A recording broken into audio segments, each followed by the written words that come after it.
Саламатсыздарбы, урматтуу телекөрүүчүлөр. Бүгүн биз түз эфирде камсыздандыруу тууралуу сөз кылмакчыбыз. Кыргызстанда камсыздандыруу маданияты кандай деңгээлде? Жарандар мүлкүн, автоунаасын, ден соолугун камсыздандырганда кандай кыйынчылыктарга туш болушат?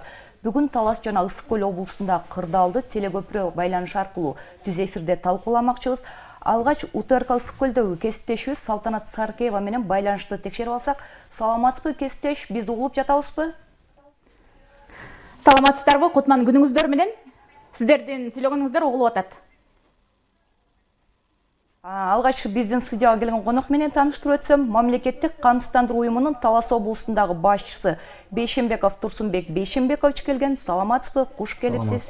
Негизи эле айтсаңыз, Таласта камсыздандыруу кандай деңгээлде жүрүп атат? Саламатсыздарбы, урматтуу телекөрүүчүлөр. Бүгүнкү күндө Талас облусу боюнча камсыздандыруу жаатында күжүрмөн аракеттеште жүрүп атат. Бизге берилген тапшырмалардын баардыгын аткаруунун үстүндө иштеп атабыз. Үстүбүздөгү жылдын 24-жылдын март айында президент Садыр Нуркожоевичтин атайын 79 жарлыгы чыккан. Ошол жарлыктын негизинде бүгүнкү күндө күжүрмөн аракетте иш алып барып атабыз. Ошондой эле биздин башкармалыктагы тапшырмалар бар. Ошолордун негизинде бүгүнкү күндө Талас аймагы боюнча жергиликтүү бийлик өкүлдөрү менен биргеликте, ынтымакта алгылыктуу иштерди аткарып жатабыз. Урматтуу телекөрүүчүлөр, биз жогоруда айткандай УТРК Ысык Көл менен байланышып атканбыз, түз байланышта. Айтсаңыздар, кесиптеш, аймактарыңыздарда камсыздандыруу боюнча абал кандай? Ыраазычылык билдиребиз суроого. Эми Ысык Көл облусунда бүгүнкү күндө камсыздандыруу боюнча токтоло турган болсом, облуста 100 000 турак жай бар. 2024-жылы 16% турак жай камсыздандырылган болсо, 2025-жылы 19%га жогорулаган. Бул багытта биздин студиябызга дагы бүгүн атайын ошол маалымат алуу максатында мамлекеттик камсыздандыруу уюмунун Ысык Көл филиалынын башкаруучу адиси Темиралиев Рыспек Асанбековичти чакырганбыз. Азыр ушул сиз берген суроону ушул Рыспек Асанбековичке узатсак. Биздин Ысык Көл облусунда азыр пайыздар боюнча да айтып жатпайбызбы? Анан азыркы учурда кырдаал кандай? Саламатсыздарбы, урматтуу таластык кесиптештер. Менин кесиптешим жогоруда баалап кеткендей, ошо биз ушул күндө ушул бардык республикабыздын ишинде кесиптештерибиз менен ушул эле айтылгандай биз жергиликтүү айыл өкмөт, аким жана ыйгарым өкүлдөрүнүн жардамы менен жана биргеликте айыл жергелеринде активисттер менен биргеликте, болуштар менен биргеликте, ошондой эле кварталдык кызматкерлер менен биргеликте активдүү иштерди алып барып жатабыз. Андан сырткары атайын өкмөттүн талабы менен кадастр кызматында дагы ошо милдеттендирилди. Кайра каттоодо жана турак жайларды сатып алууда ошол милдеттүү түрдө турак жайын камсыздандыруу киргизилген. Ошонун негизинде бизде 1 жылдын ичинде жогору деңгээлдеги өсүштөр көрсөтүлүп жатканын билдиребиз. Азыр эми кийинки суроону дагы ошол биз Талас облусунда дагы кесиптешим Бегайым Асымбекович алып барып жатат. Ал жакта дагы ошо Турсунбек Бейшенбекович мамлекеттик камсыздандыруу уюмунун Талас облусундагы атайын өкүлү дагы иш алып барып жатпайбы? Бизде да Ысык Көл облустук телерадио компаниясы тарабынан да, УТРК Ысык Көл тарабынан да суроолор даярдалган. Биздин алган маалыматтарга караганда Талас облусунда 46 000ден ашуун турак жай болсо, анын 30% камсыздандырылды деген дагы маалыматтар бар. Бүгүнкү күндө жерлерде баарыбызга эле белгилүү болгондой, турак жайларды камсыздандыруу боюнча дагы түшүндүрүштөр жүрүп жатпайбы? Ошого карабастан ушул жергиликтүү тургундар турак жайларын камсыздандырууда канчалык деңгээлде ушул нерсени милдеттүү түрдө камсыздандырыш керек деген түшүнүк бар. Бул боюнча дагы эфирдин жүрүшүндө дагы жана ОСАГО боюнча да сөз кылабыз. Эң биринчи суроону ушундай: турак жайды камсыздандырууда канчалык деңгээлде иштер алып барылып жатат? Рахмат, кесиптеш. Ошо турак жайларды камсыздандырууда канчалык деңгээлде иш алып барып атасыздар? Ушул боюнча жооп берсеңиз. Жалпы облус боюнча турак жайларды камсыздандыруу боюнча бизге 24-жылга атайын бир план бекитилген. Ал планда жалпы Талас облусу боюнча 46 818 турак жай болсо, ошонун 30%ын камсыздандыруу 24-жылы бизге жүктөлгөн. Биз 24-жылдын эсеби менен ошол өзүбүзгө жүктөлгөн милдетти так аткардык. Тагыраак ошол 29,6%га Талас облусу боюнча турак жайларды камсыздандырдык. Быйылкы жылга дагы ушундай эле план берилди буюрса. Ал пландарды дагы аткарып атабыз. Бүгүнкү күндө 20%га жетип калдык. Жалпы ошол берилген пландын ичинен айтып атам. 2025 жылы 25 жылга ошо 14%. 14 миң турак жайды камсыздандыруу кайра эле жүктөлгөн. Ошо 14 миң турак жайдын эсебинен алганда биз 20% аткардык бүгүнкү күндө. Ал эми жылдын аягына чейин биз ойлоп турабыз, дагы да болсо баягы 100% аткарып берилген тапшырманы аткарабыз. Быйыл дагы 30% Быйыл аткарыла дагы деген 30%, тапшырма келди. ооба. Бир 50%га жеткирүү бир эмеси барбы? Эми мындай да, биздин максатыбыз ушул баягы кыска аралыкта, жалпы эле биздин башкармалыктын максаты жалпы Кыргызстан боюнча бардык турак жайларды камсыздандыруу боюнча иш аракеттер жүргүзүп атабыз. Бирок эми эл менен иштешип аткандан кийин баягы элге туура түшүндүрүү иштерин жүргүзүп, баягы элдин ушул камсыздандыруу бул элге бул социалдык проект экенин, элге бир кандайдыр бир апаттар болуп калса, табият кыргызтары болуп калса, кайра эле ушул камсыздандыруу уюмдары келип кол сунат деген мааниде биз эл менен түшүндүрүү иштерин жүргүзүп атабыз. Балким быйыл болобу, кийинки жылдардан элибиз түшүнүп калган болсо, сиз айткандай элибиз 100%га да чыгып кетиши ыктымал. Анда Ысык көлдөгү кесиптешибизге кайрадан суроону узатсак, камсыздандыруунун маанисин элге кантип жеткирип жатасыздар? Өзгөчө кайсы учурда кенемте төлөнбөйт? Рахмат, эң жакшы суроо бердиңиз. Азыркы учурда буга чейин деле биз ушул камсыздандыруу уюмунун биздин адистерибиз баарыбыз биргеликте ушул турак жайлардын жогорку пайыздарын көтөрүш үчүн бардык камсыздандыруу агенттери менен биргеликте кварталдык жана болуштар менен үймө үй кыдырып маанилүүлүгүн түшүндүрүп мурда жабыркап калып жардам ала албай калгандарга азыр 600 сом төлөп бир жылда камсыздандырып, ошондой эле белгилүү мөөнөттө жардам аларын биз айтып түшүндүрүп, жана ошондой эле өрт кырсыктарынан, кокустан келип калган кырсыктардан биз түшүндүрүү иштерин жүргүзүп, электр чыңалуу жана кышкы мезгилде ошол жанагы жылыткычтардан же болбосо от жагы мезгилинде ошол печкаларынан туура эмес баягы жагдайлар пайда болгондо өрт чыгып кетип, баягы кыштын мезгилинде турак жайсыз талаада калып, ошол боз үйлөрдө жашап калган мезгилдери болду да. Ошон үчүн биз ошолордун баарын соц тармактар аркылуу чагылдырып көрсөтүп, биз элге баягы жеткизгенге аракет кылып атабыз. Рыспек Асанбекович, азыр эле таластагы биздин кесиптештер дагы сөз кылып атышпайбы? Камсыздандырууну мындай 30%га ошо белгиленген тапшырманы аткарыш керек, бирок жакынкы күндөрдө 100%га чыгарабыз деп. Бул ошо биздин Ысык көл облусунда дагы азыр 19% иш аткарылып атса, 100%га чыгаруу бул мүмкүнбү? Мүмкүн болсо канча жыл аралыгында бул ишке ашып бүтүшү керек? Азыр себеп дегенде АСАга менен ушу турак жайды милдеттүү камсыздандыруу милдеттүү түрдө жүрүшү керек деп жатпайбызбы? Пайызды ошо 100%да ошо тез аранын ичинде болбосо дагы жакынкы аралыкта 100%га жеткирүүгө мүмкүнбү? Мен бул жөнүндө баягы 100%га чыгара алабыз деп мен айта албайм, бирок мына мен өзүм ушул 16-жылдан бери камсыздандыруу уюму ачылган күндөн баштап ушул жетекчи болуп да иштедим, мына ушул күнгө чейин. Бирок мыйзам, биздин мыйзам турак жайларды милдеттүү түрдө камсыздандыруу деген мыйзамыбыздын артында ушу административдик чаралар жок. Ошон үчүн бизде элдер баягы кичине кайдыгерлик кылат. Биз түшүндүрүү иштерин жүргүзүп атканда үйлөрдүн атайын ошол берилген техникалык паспорттары, инвентаризационный книгалары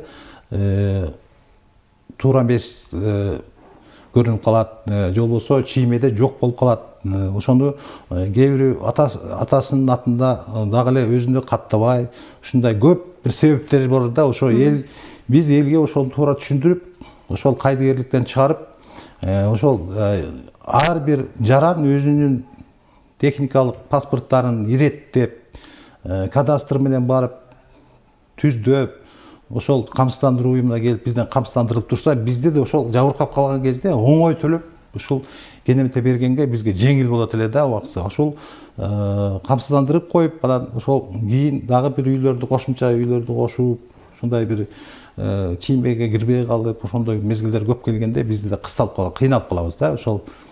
Ушундай учурлар көп. Негизи эми 100% кылгыла деп баягы бизге талап койгон жок, но 30% бизге ушул атайын биздин өкмөт тараптан дагы талаптар коюлуп атат. Биздин башкармалыктан да 30% коюлган. Буюрса биз ошол СКЛ филиалы 20%га жакындап калдык бүгүнкү күндө. Биз дагы аракет кылабыз. Жылдын аягына чейин дагы 3 квартал бар. Аракет кылабыз. Бегайым кесиптеш, эми кийинки суроону биз ушу Таластагы атайын ушу мамлекеттик камсыздандыруу уюмунун өкүлүнө берсек деп турабыз. Жакынкы эле күндөрдө өлкө боюнча дагы маалымат туш тарапаттан тарады. Талас облусунда да жер титирөө катталды. Жаратылыш кырсыктарынын негизинде ушундай турак жайлар жабыр тарткан учурда кенемтелер кандай төлөнүп берет? Кайсыл учурда төлөнбөйт? Мына ушул эле суроону улайда бизге да өкүлгө да суроо даярдаганбыз. Ысык көл облусунда дагы сел каптоо жаратылыш негизинде сел каптоолор болгон. Өткөн жылы Ысык көл районунда, ал эми быйылкы жылы жакынкы эле күндөрдө Түп районунун бир айыл аймагында дагы үйлөрдү суу каптады. Сиздерге суроону ушундай суроону берим келип жатат. Жер титирөөнүн негизинде жарандарга кандай кенемте төлөнүп берилди? Анан ушу камсыздандыруу кандай, кайсы учурда төлөнбөйт? Турсунбек мырза, айтсаңыз, ошо Ысык көлдөгү кесиптешибиз кайсы учурда кенемте төлөнбөйт дейт, жана жакында эле жер титирөө катталбадыбы? Ошол негизинде кайсы учурда ушу жарандарга кенемте төлөнбөйт? Ушу боюнча маалымат берсеңиз. Кенемтелер мындай учурда төлөнбөйт. Допустим, эгерде борон чапкын, шамал болсо, атайын ошол шамалдын баары эле эсептелинет. Ал деген баягы 25 метр секундадан ашкан шамалда эгерде кандайдыр бир чатырлар учуп кеткен учур болсо, биз ошол учурда кенемте төлөп беребиз. Эгерде 25 метр секундага жетпеген шамал болсо, мисалы, кенемтелер төлөнүп берилбейт. Ал эми жер титирөөлөр боюнча айта кетсек, жер титирөөлөр дагы ошол баягы 6 балдан жогору болгон учурда биз кенемте төлөп беребиз. Ал эми 6 балга жетпеген учурда кенемтелер төлөнбөйт. Ошондой эле өрт кырсыктар боюнча дагы эгерде жарандардын шалаакылыгынан келип чыккан өрт кырсыгы болсо төлөнбөйт. Ал эми электр чыңалуусунан келип чыккан өрт кырсыгы болсо төлөнөт. Ушундай бир ички критерийлер бар. Ал эми сиз айтып кеттиңиз, жакында эле жер титирөө болуп кетти деп атпайсызбы? Ал боюнча Таласта болгон жер титирөөлөр 5 балл болду. 6 балга жеткен жок. Бирок ал боюнча дагы бүгүнкү күндө биз эл менен жолугушууларды өткөрүп, ошол Талас районунун акимчилиги менен биргеликте түшүндүрүү иштерин жүргүзүп атабыз. Ошондо жана жакында эле болгон жер титирөө ушу Көпүрө базар айылындагы 5 балдык жер титирөө болду. Буга кенемте төлөнбөйт. Жергиликтүү жарандар сиздерге ишенбей калбайбы? Анткени үйлөрүн канча жылдан бери сиздерге ишенип камсыздандырып келсе. Бул жерде мындай болуп атат да, биздин атайын адистерибиз барып, ошол баягы жер титирөө катталган аймак менен барып, жеринен көрүп, ошол айылдарды көрүп таанышып келди. Мен өзүм дагы барып көрүп келдим. Мындай болуп атат да, ал жерде МЧС жарыяланыш керек эле. МЧС жарыялаган жок. МЧС 5 баллды берди. Ал эми биздин өзүбүздүн камсыздандыруу уюмунун өзүнүн эрежеси боюнча 6 балдан жогору гана учурларда кенемте төлөп беребиз. Бирок биз бүгүнкү күндө башкармалык менен биргеликте иш алып барып, ошол жер титирөө катталган айыл аймактардын эли менен туура түшүндүрүү иштерин жүргүзүп, төлөп берүү жагын карап атабыз. Бирок дагы ушул жерден айта кетейин, буга чейин кандайдыр бир мүчүлүштөрдөн улам авариялык абалда турган турак жайлар дагы камсыздандырылып калган экен. Биздин камсыздандыруунун талабы боюнча авариялык турак жайлар камсыздандырылбаш керек эле. Тилекке каршы ошол авариялык турак жайлар камсыздандырылып калып, кечеги жер титирөөдө көбүнчө ошондой дагы турак жайлар жабыркап калган учурлар бар экен. Бирок эми ага карабай биз азыр өзүбүздүн башкармалык менен биргеликте иш алып барып атабыз. Төлөп берүү жагын карап атабыз. Рахмат. Анда Ысык көлдөгү кесиптешибизге кайрадан суроону узатсак, ОСАГО дегенде эл ушул автоунааны камсыздандырууну түшүнөт. КАСКО менен ОСАГОнун айырмасы кандай? Рахмат, ушул эң туура суроону бердиңиз. Биздин жарандарыбыз ушул бизде камсыздандыруу ОСАГО жана автоунааны камсыздандырууну алмаштырып, ошол бизге көпчүлүк суроолорду берет да, ушу машинени камсыздандырганы келдиме эле депчи. Анан кийин ошол мына учурдан пайдаланып мен теле берүү аркылуу айтып калайын. Жарандарыбыз баары билиш керек. ОСАГО автоунааны камсыздандыруу эмес. Бул ОСАГО айдоочулардын башка үчүнчү тараптарга коюлган жоопкерчилик. Ошон үчүн бул милдеттүү түрдө атайын ошол 15-жылы эле мыйзам кабыл алынып, андан кийин ушул биздин кабинет министрликтен, өкмөттөн биздин жарандарыбыз даяр болбогондун себебинен мындай артка кайтып келген. Акыркы жолу ушул жылдын январына чейин коюлган эле. Ошол дагы эле ошол элибиз даяр болбогондуктан азыр 1-июль 25-жылга чейин жылды. Бул мыйзам жылган жок, мыйзам өзү иштеп атат, АСАГА мыйзамы. Бирок айыппул чаралары токтотулду. 1-июльдан баштап ошол айыппулдар кайра күчүнө кирет. Ошон үчүн ошол жарандарыбызга мен учурдан пайдаланып айтып кетишим керек. Ошол 1-июльдү гана күтүп отурбай, бизге келип баягы очередь болсо тыгындарды эме кылбай, ушул күндөн баштап тезирээк өтө баштасаңыздар деп суранат элем да ошол.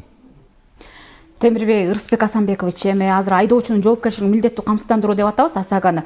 Ал эми КАСКа автоунааны ыктыярдуу түрдө камсыздандыруу. Бул жагынан Ысык Көл облусунда кандай иштер аткарылып жатат? Бул автоунааларды ыктыярдуу түрдө сөзсүз түрдө милдеттүү эмес деген сөзбү автоунааларын? Автоунааларды камсыздандыруу бул ыктыярдуу түрдөгү камсыздандыруу болуп эсептелет. Жарандарыбыз кааласа автоунаасын камсыздандырса болот. Каалабаса өздөрү билиш керек да. Эгерде камсыздандырып койсо, биз тараптан ошол автоунаанын өзүн эгерде аварияга кабылып калса, кырсыкка кабылып калса, ошол автоунааны биз одун толтуруп чыгымдарын төлөп беребиз. Ырысбек Асанбекович, жана суроодо кесиптештерге суроо берүүдө сизге да кайрылып калбадымбы? Ысык Көл облусунда баягы жаратылыш кырсыгынан улам сел каптоо боюнча. Өткөн жылы ушул Ысык Көл районунда сел каптоодо ушул 11 үй бүлөгө ушундай мамлекеттик камсыздандыруу уюму тарабынан кенемте төлөнгөн да, анын суммасы канча болгон? Анан жакынкы убакта Түп районунда болгон сел каптоодо. Эгерде ушундай жаратылыш кырсыгынан ушундай көптөгөн турак жайлар жабыр тарта турган болсо, ушул мамлекеттик камсыздандыруу уюму канчалык деңгээлде кенемте төлөп бере алат? Туура айттыңыз, ошол былтыр 2024 жылы август айларында 18 август күнү ошол биздин Ысык Көл областындагы Ысык Көл районундагы тынч жаткан айылыбыз Темир, Корумду сыяктуу айылдарыбызга ошол катуу жаандан көтөрүлгөн суулар топтолуп, эбегейсиз тоодой болгон таштарыбыз агып келип айылыбызды каптап, ошол Темировка, Корумду айылдарын көптөгөн чыгымдарга алып келди да, турак жайларын. Андан кийин тилекке каршы биз ошол жай мезгилдеринде көптөгөн түшүндүрүү иштерин жүргүзүп, ошол Ысык Көл районундагы ар бир үйгө биз үймө үй кыдырып түшүндүрүү иштерин жүргүзгөнбүз. Ошондо дагы болгону ошол Темировка айылынан 11 турак үй, Корумду айылынан 4 турак үй, ушундай аз гана сандагы үйлөр камсыздандыруудан өткөн болуп, ошо бизден кенемте алышты да, бардыгы биригип ошол 24 жылы биз 20 турак үйгө 3.746.957 сом жардам көрсөттүк. Бул дагы болсо ошол биздин камсыздандырылган үйлөргө көптөгөн ошо жардам болуп калды да, алды 400-500 миң сомдон аягы ошо 100 миң сом, 50 миң сомго чейин алган учурлар болду. Ошон үчүн дагы эле ошо биз чакырып кетет элек да, бул күтүлбөгөн кырсык жаман экен, бул түшүндүрүү иштерин дагы эле жүргүзө беребиз. Ошол турак жайлардын ошо камсыздандырууда айыл жергесинде аз эле сумма, ошо 600 эле сом, ошо 600 сом. Бирок биз түшүндүрүү иштерин жүргүзүп жатканда жарандарыбыз жасабайбыз, же болбосо жок деген жери жок. Бирок ошо чыгынып, же ошо барып камсыздандырып койбой жатышат. Убакыт бөлбөй атат. Баягы бөлгөндөр аз болуп атат. Балким биздин жарандарыбыздын башка бир жумуштары менен алек болуп кетип атабы. Биз айткан кезде, биз барып кыдырып айткан кезде эле ошол мен өтөт элем, убактым жок болуп атат деген учурлар болуп калат да. Андан кийин төлөө жөнүндө айтайын, төлөө учурунда жанагы эле мен айткан маселелер эгерде жарандарыбыздын техникалык паспорттарында баардык жагы жайында болсо, биз бир айга жеткизбейбиз. Негизи бир ай мөөнөт коюлган бизге төлөп берүү. Бирок биз бир айга жеткизбей эле төлөп бергенге биз аракет кылып атабыз. Бегайым кесиптеш, азыр биз дагы сиздердин Талас облусундагы Турсунбек мырзага дагы суроону берсек, азыр эле адистерибиз айтып жатпайбы? АСАГА бул айдоочулардын башка айдоочулар арасынын алдындагы жоопкерчилиги деп. Эми Талас облусунда айдоочуларга ушул жоопкерчилиги милдеттүү түрдө корголуусунда кандай иштер аткарылып жатат? Эгерде ошондой айттырбай келген кырсыкка учурай турган болсо, айдоочуга жана башка тараптардын ушул келтирилген чыгымын кандай төлөнүп берилет? Анан ушуга улай эле КАСКа автоунааларын өзүн камсыздандырууда ушул Талас облусунда канча автоунаа бар? Биздин Ысык Көл облусунда алынган маалыматтар боюнча 112 миңден ашуун ошо автоунаалар бар. Таласта канча автоунаа бар? Алардын бүгүнкү күндө ыктыярдуу түрдө канчасы камсыздандырылды? Рахмат, Турсунбек мырза. Бизде Талас облусунда жалпы 40 миңден ашуун автоунаа бар. Бүгүнкү күндө азыр Каска боюнча дагы, АСАГа боюнча дагы иштер, түшүндүрүү иштери жүрүп атат. Ал эми мынакей Кудай буйрса 1-июлдан баштап АСАГа күчүнө киргенден тарта биз баягы так санын берелик. Азыркы бүгүнкү күндө бирок биздин 4 акимиятта, ошондой эле Талас шаарынын мэриясында жана 2 унаа кызматында иштер жүрүп атат. Ошол именно баягы Каска боюнча жана АСАГа боюнчачы. Ал жерге болжол менен күнүнө бир 15-15 тегергенде унаалар АСАГага келип атат. Ал эми Каска ыктыярдуу болгондуктан ал кичине жай жүрүп атат бул жаатта. Эми баягы жарандардын өз эрки экен. Бирок ошого карабай биз баягы элге түшүндүрүү иштерин жүргүзүп, АСАГанын жардамы кандай болот, Касканын жардамы кандай болот кызыктырып, кээ бир учурда ошо АСАГа менен Касканы да бир алып кеткен учурлар болуп атат. Турсунбек мырза, айтсаңыз, негизи ошо 4 район бир шаарда АСАГа боюнча иштер жүрүп атат деп атпайсызбы? Тиешелүү кызматкерлер иш алып барып атат деп. Ошондо эле айыл жеринде мындай элге маалымат жеткирүү компаниясы кандай ишке ашып атат негизи? Бизде мындай да, баягы ошол 4 райондо бир шаарда атайын биздин инспекторлор бар. Ошол инспекторлордун астында атайын агенттерибиз бар. Бул ар бир айыл аймакта биздин жок дегенде 1ден, 2ден, 3дөн агенттерибиз бар. Ошол инспекторлор, агенттер жергиликтүү эл менен түшүндүрүү иштерин жүргүзүп, биз тараптан берилген тапшырмаларды аткарып атат. Рахмат. Ал эми бизге түз эфирде Ысык көлдөгү кесиптешибиз Салтанат Сарыкиева болду. Сизге чоң рахмат, ишиңизге ийгиликтерди кааламакчыбыз. Ал эми учурда бизде Талас менен Ысык көл телеканалдары биргеликте даярдаган сюжетибиз бар. Ошого назар салсак, андан нары эфирибизди улантмакчыбыз. Талас областында жалпы 46.816 турак жай болсо, анын 30% камсандырылган. Жакында эле Көпүр базар айылында 5 балдык жер титирөө катталып, анда 37 турак жай жабыркаган. Өзгөчө кыралдар бөлүмүнүн кызматкерлери жабыркаган үйлөрдүн абалын жеринен көрүп чыкты. Жарандардын үйүнө кайрылдык. Берен азыр 17 үй болду жалпы. 17 үйдүн ичинен бардыгы эле 1950 жылдан 85 жылга чейинки курулган үйлөр экен. Бул жерде баягы тамдын эскилиги жеткендигине байланыштуу буга чейин жаракалар пайда болгон. Анан бул жер титирөөнүн кесепетинен бир аз дагы жаракалар пайда болуп, ошолор көрүнгөн. Авариялык абалдагы үйлөр аныкталган жок азыркы учурда. Негизи бизден токтомдо каралган жер титирөө 6 балдан жана алдан өйдө жогору болсо өзгөчө кырдаал болуп эсептелинет. Бул 5 бал болгондон кийин өзгөчө кырдаалга жаткан жок. Негизи жарандар камсыздандыруунун маанисин акыркы жылдары түшүнүп, өз каалоолору менен турак жайларын, өз өмүрлөрүн жана унааларын камсыздандырышууда. Анткени кырсык болуп кетсе, камсыздандыруудан өткөндөргө гана кенемте төлөнөт. Ошо жашаган үйүм келип камсыздандырып кеткен. Анан отуруп тиги кыз менен сүйлөшүп атсам, машинемде ушундай срок берип аттыр, тигине мына десем, айтты, 1 апрелге чейин срок берип аттыр. Анан кайра кийинки жумада мына машинемди камсыздандырайын деп келдим. Камсыздандырып атам. Бу деген жакшы нерсе, эң чоң нерсе. Кыргызда сөз бар, кашкактын ортосунда дейт неме. Миктирип, камсыздандырып койгонубуз жакшы дегенде негизичи. Илгертеден эле бар мындай немесичи, камсыздандыруу. Анан биз көңүл бурбай жүргөнбүз да.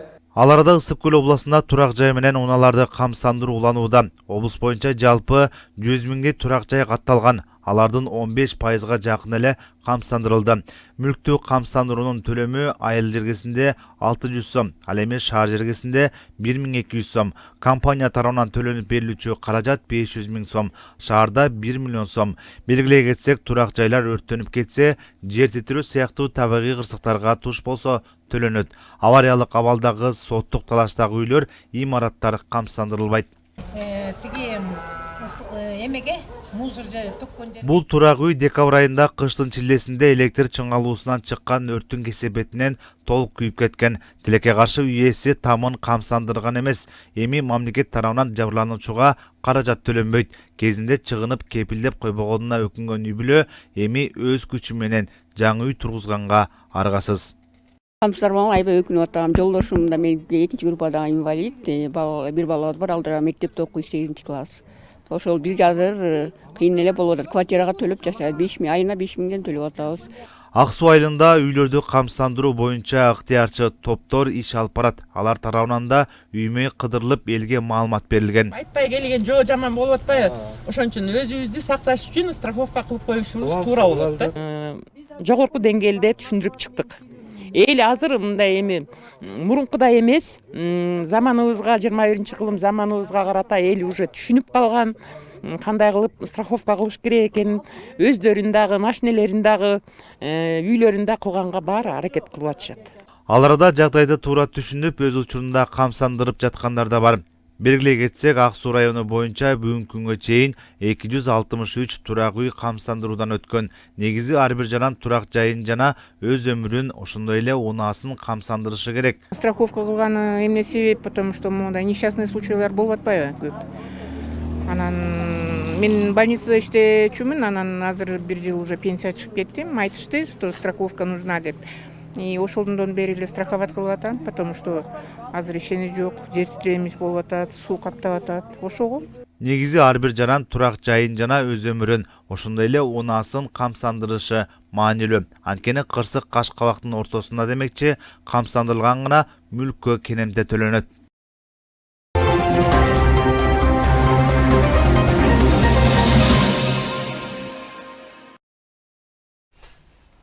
Урматтуу телекөрүүчүлөр, эскерте кетсем, биз түз эфирдебиз. Андыктан ысык көлдөгү кесиптешибизге суроону узатсак, негизи акыркы учурда жарандар өздөрүн камсыздандырып жатабы?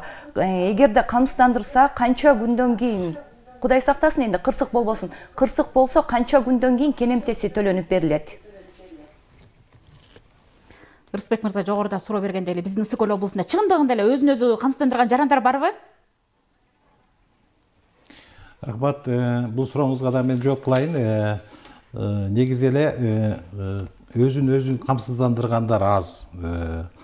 Ошол биз дагы ошол көп жылдан бери айтып келебиз. Ошол күтүлбөй, айтылбай келген кырсыктардан кыш мезгилинде ошол лыжа база бар бизде. Лыжа базага келгендерге дагы барып өзүбүздүн коммерческий предложенияларыбызды кылабыз, жана туристтерибизге да кылабыз.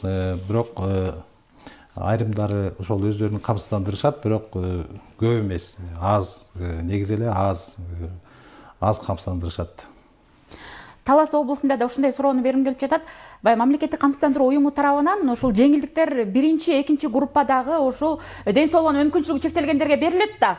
Анан ушундай жеңилдик берилгендер өз убагында эле, учурунда эле ошо турак жайларын камсыздандыруудан өткөрүп турушабы? Турсунбек мырза. Ооба, мындай жеңилдик берилген калктын аярлуу катмарлары өздөрүнүн турак жайларын өз учурунда камсыздап турушат. Ооба, кыска суроо экен, кыска жооп болду. Рахмат.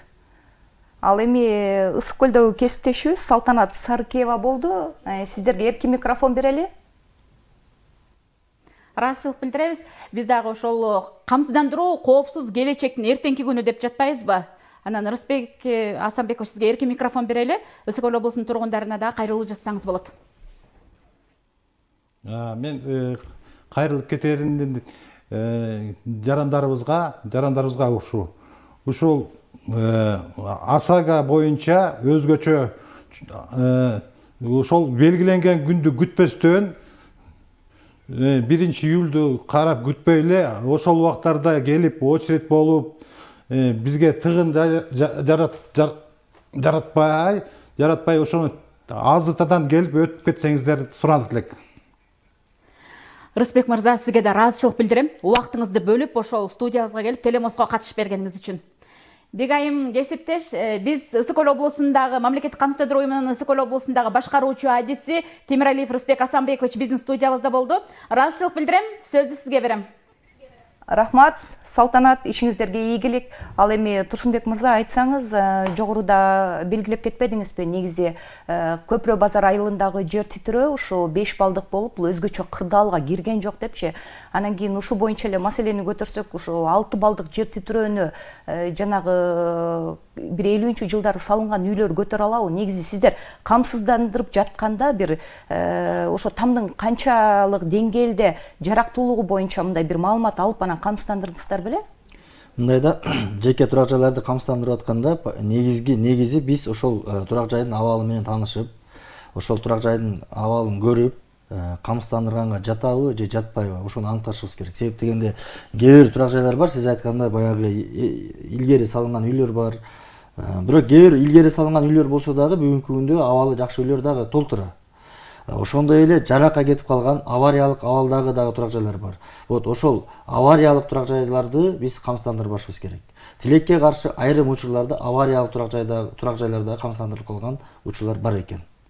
Кече Көпүрө базар айылындагы болуп өткөн жер титирөөдө дагы ушундай бир мүчүлүктөр болду. Бүгүнкү күндө алар боюнча дагы биз өз иштерди жүргүзүп атабыз. Ал эми жана сиз айтып кеткендей 6 балл буну деген МЧС аныктап берет. Ошо МЧС менен биргеликте иш алып барып, ошолор баягы ЧС жарыялап, эгерде 6 балдан жогору болгон учурлар болсо, анда биз баягы камсыздандырууга биз милдеттүү болобуз. Бирок тилекке каршы дагы кайталап кетейин, Көпүрө базар айылында ошол жалпы эле Талас районунда катталган жер титирөө 5 балл деп айтылды. Бирок ошого карабастан биз кече мен атайын өзүмдүн кызматкерлеримди жөнөттүм. Ошол жер титирөө катталган Каракол айыл аймагындагы айылдарга, ошондой эле Талды булак айыл аймагындагы айылдарга биздин атайын адистерибиз кече барып түшүндүрүштөрүн жүргүзүп, төлөнүп берилүү жагы каралып атканын айтышты. Биз дагы башкармалык менен бул жаатта бүгүнкү күндө иш алып барып атабыз. Негизи жер титирөөдөн ошо Көпүрө базар айылында 37 турак жай жабыркады деп атат да. Анан кийин анын канчасы сиздер тараптан камсыздандырылган? Туура. Анын канчасына ошо төлөнүп берилүү жагдайы каралып атат? Жалпы кечеги жер титирөөдө 48 турак жай жабыркады биздин маалымат боюнча. Анын ичинен 31 камсыздандырылган, 17си камсыздандырылбаган болуп атат. Ошол камсыздандырылган үйлөрдүн кече ар бир турак жайга ар бир үй ээси менен биздин адистерибиз жолугушуп келишти.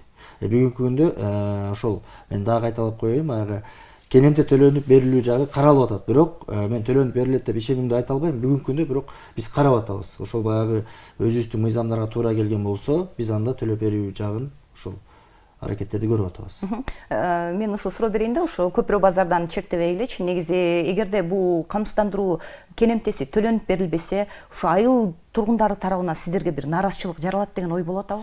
Мындайда эми эл болгондон кийин албетте сөзсүз түрдө нааразычылыктар болот. Кээ бир учурда баягы кээ бир чындап эле баягы электр чыңалуусунан же бир сел жүрүп кеткен учурларда жабыркап калган турак жайларга биз кенемте төлөп берип атабыз да. Анан биз баягы ошол чыккан чыгашасын эсептейбиз. Атайын коэффициенттер бар. Ошол чыккан чыгашасына жараша биз атайын кенемте төлөп беребиз.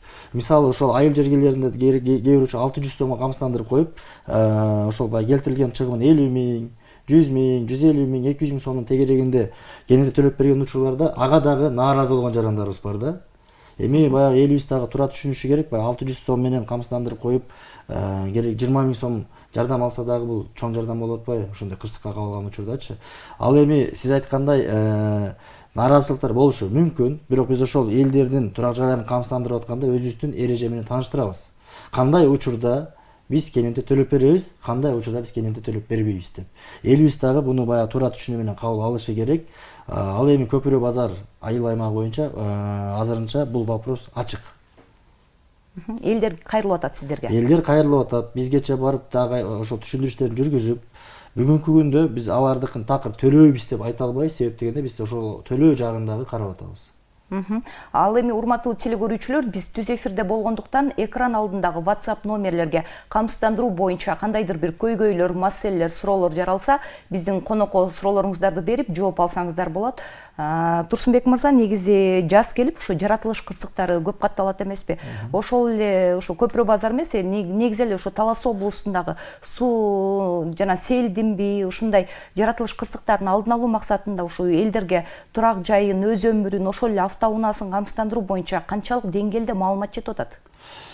Эми бүгүнкү күндө ошо Талас облусу боюнча маалымат жеткирүү жаатында биз абдан бир кызуу иштер жүргүзүп атабыз. Мына өзүңүздөргө маалым болгондой, ушул баягы Талас облусундагы УТРК Талас телеканалы менен биргеликте, мамлекеттик телеканал менен биргеликте, ошондой эле ар кандай баягы социалдык желелерден элдерге түшүндүрүштөрүн жүргүзүп атабыз. Өзүбүздүн видео роликтерди чыгарып атабыз. Андан тышкары биздин жерлердеги агенттерибиз, инспекторлорубуз дагы ар бир үйдө каккалап түшүндүрүштөрүн жүргүзүп атат. Туура мына жаз келип, суу ташкындары жана башка бир коркунучтар жаралып калышы ыктымал. Эми аны Кудай сактасын, болбой эле койсун. Бирок ошондой учурлар болуп калган учурларда эгерде камсыздандырылган турак жайлар болсо, биз керемтелерин төлөп беребиз. Себеп дегенде былтыр билесиздер, Бакай Ата районунда ушундай бир суу ташкыны, сел жүрүп, жалпы 71 турак жай жабыркаган экен. Ошол 71 турак жайдын ичинен 11 гана камсыздандырылыптыр. Биз ошол 11-ине мына мен жеке өзүм барып, керемтелерин төлөп бергенбиз. Жогоруда ошол ысык көлдөгү кесиптешибизге суроо бербедикпи? Ушу өзүн өзү камсыздандыруу маселеси Таласта кандай жүрүп атат? Негизи ысык көлдө солгун иш жүрүп атпыр, Таласта кандай болуп атат? Өзүн өзү камсыздандыруу боюнча ушул Элибиз дагы мына ушул учурдан пайдаланып Элибизге да кайрыла кетейин. Бул абдан жакшы нерсе да. Баягы 100 сомго, 200 сомго, 500 сомго чейин өздөрүн камсыздандырып койсо болот да. Бул деген баягы өздөрүнүн ден соолугун камсыздандырган. Бул бизде чын эле айыл жергесинде болгондо, айыл агрардык өлкө болгондон кийин бир ар кандай бир кырсыздар болуп, ДТПларга кабылып калат. Кээде баягы лестницадан жыгылып калган учурлар болот, туурабы? Ошондой учурларда өзүн өзү камсыздандырып койгон болсо, мамлекеттик камсыздандыруу тарабынан ошол баягы жаракатына жараша керемте төлөп беребиз. Бул абдан жакшы нерсе. 200 сом, 400 сом бул бүгүнкү күндө эми аз эле акча да. Эми акча албетте, бирок бир күндө жок болуп кетип атпайбы? Андан көрө ар бир жаран өзүн камсыздандырып койсо жакшы болмок. Тилекке каршы бул жаатта бизде дагы кичине иштер жайыраак жүрүп атат. Негизи 200 сомго камсыздандырган жаранга канчалык деңгээлде төлөнөт? Канча пайыз? 200 сомго да эметип койсо, камсыздандырып койсо, 10 миңден 50 миң сомго чейин өзүнүн баягы керемтесин алат. Жаракатына жараша алат. Бизде теле көрүүчүбүз бар экен, суроосун кабыл алып, маегибизди андан ары улантсак. Саламатсызбы? Саламатсыңар. Менин берейин деген суроом Көкөйдөн, фамилиям Кулманов. Камсыздандыруу боюнча соцсеттен окуп калды элек, пенсионерлер бошогонбу, бошогон эмеспи? Мугалимдер, пенсионерлер. Ошол боюнча жооп берип койсоңуздар. Рахмат, сурооңуз түшүнүктүү болду. Бул маселе боюнча кандай? Камсыздандыруу жаатында бул жакта баягы пенсионерлер бошогон эмес. Бул жерде пенсионерлер, жаштар деп бөлүнбөйт. Бул жерде жеке турак жай үчүн гана камсыздандырылат. Ал жерде ошол жаран үйдүн тех паспорту менен, турак жайдын тех паспорту менен келип туруп, үйлөрүн, унааларын камсыздандырат. Бул жерде эч кандай баягы жоюлган эмес. Бир гана ошол жана калктын аярлуу катмарларына гана жоюлган учурлар жана жарым баасына камсыздандырган учурлар бар. Кийинки теле көрүүчүбүздү кабыл алсак. Саламатсызбы? Мен түз эфирдеминби?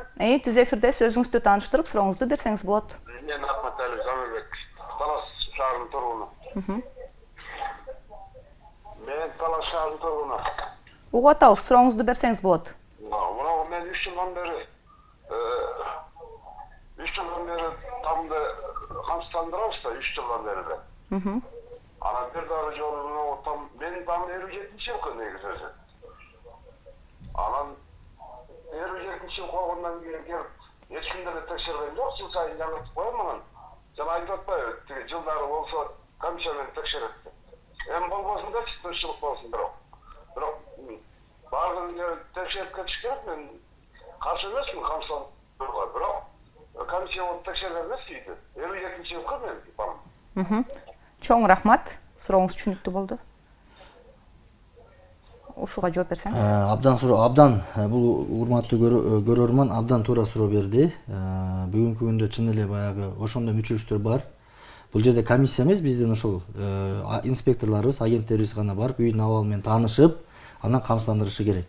Бул боюнча дагы биз күчөтүлгөн чараларды көрөбүз. Мен өзүмдүн ошол баягы командама дагы буйрукту берген буга чейин дагы ушундай мүчөлүктөргө жол бербегиле деп. Мындан ары буга чейин дагы ошол үйдүн абалына жараша камсыздандырылышы керек.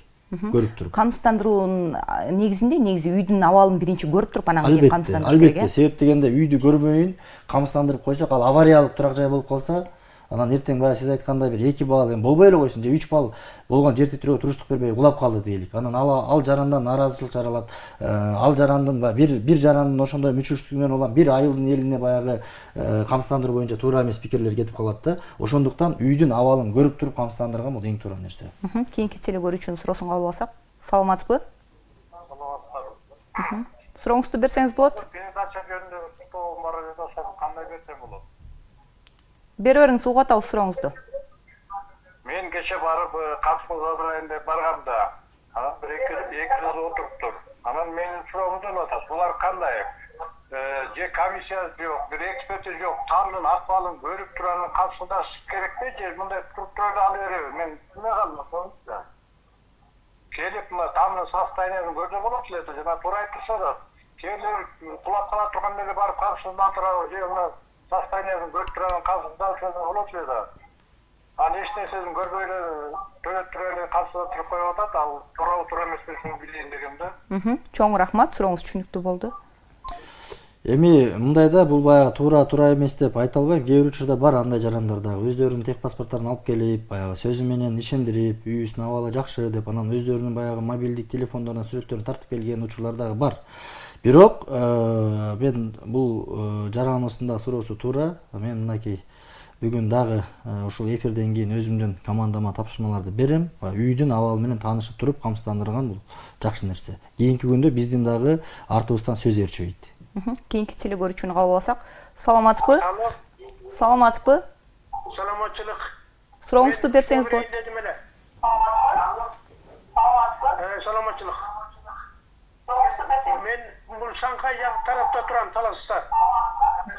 Ана кемпир экөөбүздөн экинчи группада инвалид. Биз дагы камсыздандырып койсок болобу, андай же болбойбу? Рахмат, сурооңуз түшүнүктүү болду. Камсыздандырып койсоңуздар болот. Ошол жанакы инвалиддик документтериңизди алып алып туруп, биздин мэрияда атайын кызматкерлерибиз отурат. Ошол жака келип, ошол жерден консультация алып, анан камсыздандырып койсоңуздар болот. Жеңилдиктер каралган. Жеңилдиктер каралган. Инвалидтерге уже баягы калктын аярлык катмарларына жеңилдиктер каралган. Келсе, биздин адистер түшүндүрүп, анан камсыздап коюшат. Экинчи группадагы инвалидмин деп атпайбы, буга канча пайыз жеңилдик каралган негизи? Мунуку негизи мындай да, бул мындай инвалидтерге баягы инвалид деп дагы айткан баягы эме, баягы калктын аярлык катмарларына көбүнесе ошол баягы айыл өкмөттөр тарабынан, эгерде шаарда турган болсо балким мэрия тарабынан жардамдар болот да, ушу камсыздандыруу жаатында. СМС билдирүү бар экен, окуп коеюн. Эмнеге шаарга 1 миллион, айылга 1,5 миллион, ошону тең эле кылып койсо болбойбу дейт. Же шаардагы тамдар бөлөкчө, айылдагы тамдар бөлөкчө деген телегөрүүчүбүздүн суроосу бар экен. Урматтуу телегөрүүчү, бул жерде айыл шаар деп бөлгөн жокпуз. Болгону суммасын деле карап көрсөңүздөр, айыл жергесине 600 сом болуп атпайбы? Ошо 600 сом болгонго байланыштуу 500 000 сомго чейин керемте аласыздар. Ал эми шаар жергелери 1200 сом болгонго байланыштуу 1 миллион сомго чейин керемте алышат. Кийинки телегөрүүчүбүздү кабыл алсак. Саламатсызбы? Саламатсыздар, мен дагы бир жолу жана сайлы кечигип калыптырмын. Мен автоунаалда камсыздандыргам, бирок жеке асайгалар боло береби же болбойбу, ошону сурайын дедим. Кайра кайталап койсоңуз сурооңузду. Автоунааны камсыздандырсам болобу дейт, АСАГА боюнча маалымат сурап окшойт. Мындайда, урматтуу телегөрүүчү, эгерде АСАГаны камсыздандырган болсоңуз, анда каска деген бар. Ал эми ыктыярдуу түрдө касканы да камсыздандырып койсоңуз болот. Каска бул унааңыздын кепилдиги, АСАГА бул үчүнчү тараптын кепилдиги. Ушу АСАГА боюнча да маалымат берип өтсөңүз, ушу көпчүлүк жарандардын, телегөрүүчүлөрдүн маалыматы жок экен бүгүнкү күндөчү. Эми мындайда баягы АСАГА деген өзү эмне? АСАГА бул автоунаа каражаттарынын ээлеринин жарандык укуктук жоопкерчилигин милдеттүү камсыздандыруу полиси болуп саналат. АСАГА полиси жарандарыбызга эмне берет деген суроо болсо, унаа каражатын эксплуатациялоо процессинде үчүнчү жакка зыян келтирилген учурда жабырлануучунун өмүрүнө, ден соолугуна жана мүлкүнө зыян келтирилгендиги үчүн зыяндын ордун толтуруу камсыздандыруу уюмунун эсебинен жүргүзүлөт. Бул деген мындайда баягы АСАГА полисин алган жараныбыз, Кудай сактасын эми ДТП болбой эле койсун, ошол ДТПга кабылып калган учурда көчөдөгү бир жарандын дубалын, заборун сүзүп кулатып койгон учурларда, же болбосо кырсыкка кабылгандагы унаанын ичиндеги жарандардын жараттарына жараша биз керемтелер төлөп беребиз. Ошол жана кулаган заборун тургузууга жардам беребиз. Унаанын ичиндеги жарандардын жаракатына жараша аларды дарылоого жардам беребиз. Бул АСАГАнын жакшы жагы көп. Каскачы? Каска бул жеке унаасы үчүн. Ошол унаасы кандайдыр бир ДТПга кабылган учурда унаасынын келтирилген чыгымын ордуна коюп беребиз. То есть оңдоп беребиз же алып беребиз. Дагы бир телегөрүүчүдөн СМС билдирүү бар экен, окуп коеюн. Эмнеге мугалимдерди үйдү камсыздандыргыла деген мугалимдерди кыйнай бересиңер дейт да, камсыздандыруу өз каалоосу менен болуш керекпи же милдеттүүбүзбү дейт. Мындайда камсыздандыруу ыктыярдуу болуп саналат турак жайларды. Ошондой эле каска. Ал эми АСАГА бул ыктыярдуу эмес, АСАга милдеттүү түрдө болот. Ал эми жанагы мугалимдерди дегени мындай. Былтыры ошол декабрь айында, 24-жылдын декабрь айында 783 тескеме чыккан. Ал тескемеге ылайык ошол мамлекеттик кызматта иштеген жарандарыбыз үйлөрүн, турак жайларын камсыздандыруу боюнча атайын тапшырма берилген. Ошол 783 тескеменин негизинде мамлекеттик кызматта иштеген бардык жарандарыбыз өздөрүнүн турак жайларын камсыздандырууга милдеттүү. Бизге бөлүнгөн убакыт дагы өз соңуна келип жетейин деп калды. Сизге эркин микрофон. Элге камсыздандыруу боюнча эмне деп айтат элесиз? Урматтуу Талас элинин тургундары, бүгүнкү күндө мынакей өзүңүздөргө маалым болгондой камсыздандыруу жараяны активдүү, кызуу жүрүп жатат. Ошондуктан мен сиздерге кайрылып кетем, өзүңүздөрдүн жеке турак жайларыңыздарды, ошондой эле соода сатык дүкөндөрүңүз болобу, ресторан, кафелериңиз болобу, ишканаларыңыздар болсо дагы, завод, фабрикаларыңыздарды, анын ичинде унааларыңыздарды, айыл чарба техникаларын бардыгын камсыздандырып койсоңуздар, кандайдыр бир чыгашага ошол кырсыкка кабылган учурларда, табигый кырсыктары болобу, ошондой эле ДТПлар болгон учурларда биз камсыздандыруу уюму сиздерге кол сунуп, кенемтелерди төлөп беребиз. Ушул жаатта сиздер дагы туура түшүнүү менен мамиле кылып, биздин жерлердеги агенттерибиз менен инспекторлорубуздан суроолоруңуздар болсо жооп алып туруп, ушул жараянга активдүү катышыңыздар. Бул деген баягы абдан жакшы нерсе. Өзүңүздөргө маалым болсо, баягы мурда Гострах дегенди баягы өзгөчө ушул баягы коңшу Казакстанда, Россияда бул жаат абдан өнүгүп кеткен. Анан баягы биздин СССРдин даамын татып калган жарандарыбыз дагы билет, СССР учурунда дагы бул Гострах аябай бир күчтүү, чоң бир организация болгон. Бүгүнкү күндө мамлекеттик камсыздандыруу уюму дагы Кыргызстандагы бир эң бир чоң, күчтүү ушул жарандардын укугун, жарандардыга кол сунган эң чоң бир организация болуп саналабыз. Ошондуктан бизге ишеним артып туруп, бардык көрсөтүлгөн камсыздандыруу түрлөрүнө өзүңүздөрдүн тиешелүү жактарыңыздарды камсыздандырып койсоңуздар өкүнбөйсүздөр. Рахмат. Турсунбек мырза, ишиңизге ийгилик. Ал эми бүгүн биз камсыздандыруу боюнча маанилүү ойлорду уктук. Ошол эле Ысык көл жергесинде камсыздандыруу кандай негизде жүрүп атат, ал эми Талас жергесинде канчалык деңгээлде элге маалымат жетип атат, бул боюнча дагы элдин тиешелүү жетекчилердин пикирин уктук. Ал эми урматтуу телекөрүүчүлөр, бизге бөлүнгөн убакыт өз соңуна чыкты. Эмки эфирден жолугушканча саламатта калыңыздар.